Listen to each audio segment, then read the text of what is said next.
Hey, what's up guys? It's your boy, JR, coming to you live from my grandfather's Tony's farm in Dominica. My mom sent me out here to help, but all you know I have to take all you along. So, let's check out what farming on this beautiful island is all about. Damn, Grandpa, this place is so nice, but how do you keep everything alive on all these hills?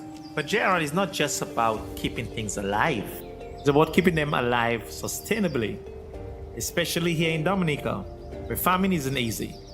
Our land is steep and mountainous, and there's hardly any flat land to grow crops. That's why we farm on slopes. But that can be tough on the soil. So farming on hills make it harder? Yes, son. If we're not careful, we can lose the soil and everything with it. But it's the only way to keep our livelihood going. That's why sustainability is so important here. To protect our land and make sure it stays productive for the future. Back in the day, we didn't know anything better. We only tilled the soil, planted the same crop over and over, and used too many chemicals. On these slopes, that was a recipe for disaster. The rain would wash away the topsoil, and the land started to degrade, just like it did all across the island. And then came Hurricane Irma and Maria in 2017. The storm left the island scarred, wiping out farms, flattening forests, and stripping the land. Our ecosystem took a heavy blow. But here in Dominica, nature is resilient. The vegetation and ecosystem have bounced back. And while it's not quite where it used to be, we have been helping it heal. Through sustainable farming practices, we're slowly restoring this land, just like we did with this garden. Whoa, Grandpa. So you mean sustainable farming is how you brought this land back to life after all that damage? Exactly. I started using practices like crop rotation, contour plowing, cover cropping, mulching, composting, and minimal tillage. Little by little, the land healed.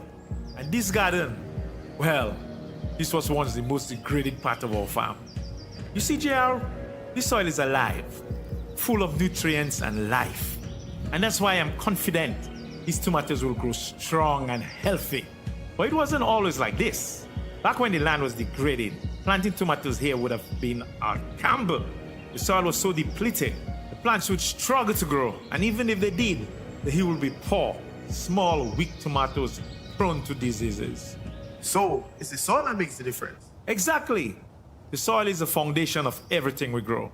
By using sustainable practices like composting to add organic matter, crop rotation to keep the soil balanced, and cover cropping to protect it, we're giving this land a second chance. Now I expect these tomatoes to strive because the soil is healthy. They'll grow tall, full of flavor, and with plenty to harvest. That's the difference sustainable farming makes. And what if we didn't do all that? Without sustainable practices, this soil could have ended up barren. We'll be planting seeds in dirt that cannot support life, just like it was before. But no, we have turned things around. And with more help, Dominica's land can bloom and be bountiful again, even after the hurricanes. We've got to keep this going, Grandpa, for the land and for the future. That's the spirit, JR. Yes, together we keep this land striving for generations to come. Guys, you heard it here first. Sustainable farming is the real deal. If Grandpa could bring a dead patch of land back to life on these slopes after hurricane tore everything apart, imagine what we could do if we all pitched in. I'm going to learn more from him and share it with you all. So stay tuned. There's a lot more to learn, JR. I'll teach you everything I know and will keep Dominica growing strong.